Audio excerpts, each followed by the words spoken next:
Swayam Prabha. Digital India. Educated India.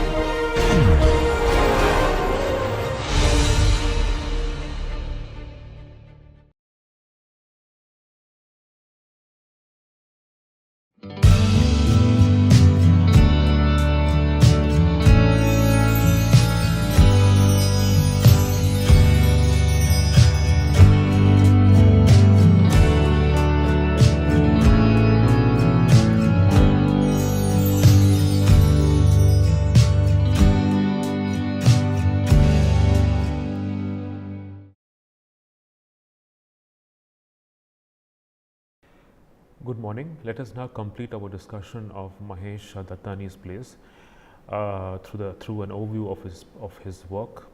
Mahesh Dattani was the first important playwright to write all his plays in English.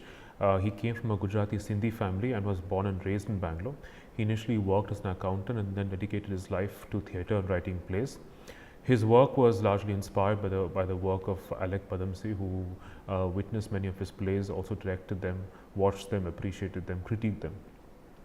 He began writing his plays in the 1980s, all of which were concerned with exposing the hypocrisy of social institutions of family, religion, gender and sexuality. Some of his plays were translated into other Indian languages and performed by well-known directors and theatre troupes. The first play we discussed was called Final Solutions. The play has to do with the problem of communalism. Ramnik and his daughter Smita are liberal Hindus who give shelter to Javed and Bobby, who are apparently being chased by a bloodthirsty Hindu mob. A parallel intersecting narrative in the play is of Hardika, Ramnik's mother, who from the memories of her youth as Daksha grows to resent the Muslims for killing her father during partition. She has still not lost her prejudice. She had a friend named Zareen. Through him and through her, she secretly gets to listen to all her favorite female playback singers. She wanted to be her singer herself, but her Orthodox family forbid her, and she gets married at the age of 15. Ramnik and Smita find the limits of the liberalism tested by Aruna's orthodoxy and Javed's violent intolerance of Hindus. They have to negotiate with two similar ends of the spectrum of religious tolerance.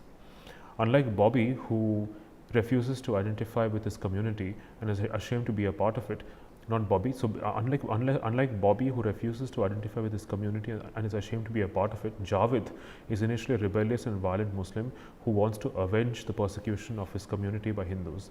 He confesses later that he was not paid by the Hindu right-wing parties but volunteered to place cow carcasses in the house of a Hindu man to trigger the riots. Javed is later ashamed of what he did. He identifies with Ramnik's wife Aruna, who is an Orthodox Hindu woman who observes rituals of purity and pollution. She does not want to share her food or space with the people of other castes or religions. Javed identifies with Aruna as their mirror images of each other's intolerance. He says he is no different from the bloodthirsty Hindu mob that is allegedly pursuing him. By the end of the play, the characters undergo a transformation. Javed forces Ramnik to realize only he, being Hindu, can afford to give him protection. Only he can be liberal or afford to be liberal. Javed realizes he has lived a meaningless life of violence. Javed compels Ramnik to realize his liberalism is also being tested. When Bobby holds the idol of Krishna in his hand, Aruna's orthodoxy is also being tested, and she realizes there are probably many different ways to God. And Hardika or Daksha learns from Ramnik that her in-laws were responsible for burning Zareen's father's shop during partition. In Bravely Fought the Queen, the play exposes the hypocrisy of family and the normative role of the family in regulating gender and sexuality. The family comprises Ba, her sons Jitin and Nitin, their wives who are also sisters, Dolly and Alka respectively, Sridhar, who works at Nitin and Jitin's advertising firm, and his wife Lalita. Dolly's daughter Daksha and Dolly's brother Praful do not appear on stage. Dolly and Alka seem to be trapped in miserable and violent marriages. Lalita has been asked by her husband to organize a masked ball to feature a model for a new line of female nightwear and innerwear called Revati. There's a mix-up in the dates as Dolly and Alka are supposed to visit the Kapoors with their husbands on that very day. But the visit is cancelled and Lalita ends up spending time with Dolly and Alka. Lalita is witness to the hidden animosities and desires that threaten to fragment the Trivedi family. A common motif in the play is the bonsai plants that Lalita likes to make, a symbol of the trapped and stunted and sterile lives of the women in the play.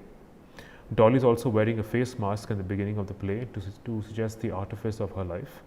The brothers Nitin and Jitin and their mother and wives live in twin houses in Koramangala, Bangalore. They are wealthy, but we discover later that the advertising firm is on the verge of bankruptcy. They take Dolly's brother Praful's help, who offer them 10 lakhs as an interest-free loan. They resent Praful and look down on him because he apparently tricked Nitin into marrying Alka. Alka seems to have had an alcoholic past, which is why her mother-in-law Ba does not approve of Nitin's marriage to her. Ba, who is losing her memory and is confined to her bed, constantly calls for Dolly and Praful. From her memories, we learn that she also had a violent marriage and she had to ask her father for money to raise her sons. Jitin is violent like his father, while Nitin is gentle like his mother. As Lalita, Dolly and Alka share drinks, they lose their inhibitions and all their secrets are revealed. Dolly, for instance, is having an illicit affair with Kanhaiya, their cook, who later ends up being a pure fantasy for their desire for love.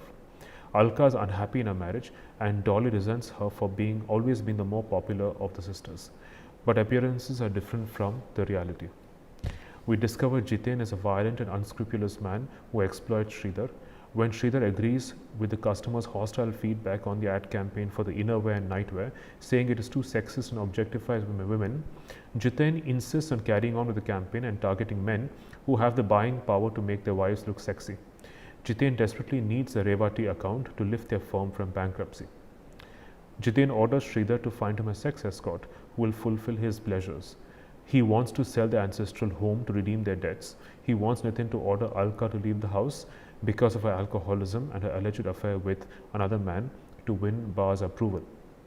Nitin discovers from Ba that the house has been willed to Daksha and Praful is her trustee, as Ba thinks he was the only one who loved Daksha. We discover that Jitin had hit Dolly when she was pregnant and she had an accident which resulted in Daksha's disability. Daksha studies in a special school in Ooty, and it is the sheer guilt that compels Jitin and the rest of the family to take care of her. We also learn Praful is Nitin's lover and that he had gotten Alka married to him to continue their affair. Even the auto rickshaw driver whose auto was driven over by Jitin's car is Nitin's illicit lover. Dolly decides to leave her husband by the end of the play. In Dance Like a Man, the play questions the equation between gender and performance. Ratna and Jairaj Parekh are dancers in their 60s. They have a daughter Lata, who is also an upcoming dancer, who wants their permission to get married to Vishwas, the son of a sweet store owner, and provided he allows Lata to continue dancing after their marriage. Through a series of flashbacks, we discover that Jairaj's father, Amrit Lal, disapproved of his passion for dancing and berates him for growing his hair long. He thinks dancing is meant for women. Although Amrit Lal was a freedom fighter who fought against dowry and child marriage, he regrets consenting to Jairaj's marriage to a woman from a Devdasi community. If you remember, Devdasis are women who are dedicated to temples from a very young age, and they earn the living by dancing for the temple and for the patrons and devotees who visit the temple. Ratna and Jairaj's guru would visit Amrit Lal's home to teach them dancing. When Amrit Lal tries to stop them from dancing, they go to Ratna's uncle's house but return when the uncle makes sexual advances to Ratna. Ratna insists on learning dance from an old Devdasi woman, much against her father-in-law's wishes, who bribes the Devdasi to not teach Ratna. Amrit Lal tries to use Ratna to prevent Jairaj from dancing, but later is forced to relent. He allows Ratna to dance. Jairaj feels insecure because Ratna's greatest success as a dancer. He feels eclipsed by her and is reluctant to dance with her. He has to face stiff competition as a male dancer. He becomes a regular drinker to lighten his sense of insecurity. Ratna blames him for not accepting invitations to dance and for not working hard on his own dance. They had a son named Shankar who died in his sleep on one of Ratna's performance nights because the nanny had fed him with an overdose of opium to make him sleep. Jairaj tries to make Ratna feel guilty for being a negligent mother. Ratna wants Lata to become a famous dancer and gets selected in the foreign dance festival in Canada, for which she is willing to compromise her own principles. She is unable to find a mridangam player to replace theirs who had an accident for Lata's performance. She has no choice but to ask Sheshadri, a lecherous man who is having an affair with Chandrakala, another dancer who is on the selection committee. Ratna has to flatter and win the favor of the various patrons of the performance competition. Later, Jairaj and Vishwas have an argument on Lata's performance that got rave reviews in the papers. Vishwas is uncomfortable with some of her overtly erotic performances that Jairaj had once performed himself during the army. By the end of the play, there's a vision of Jairaj and Ratna rising to heaven, having learned from their past mistakes, and Lata becomes a rising star who now has a child of her own. That ends our discussion of Mahesh Dattani. Thank you.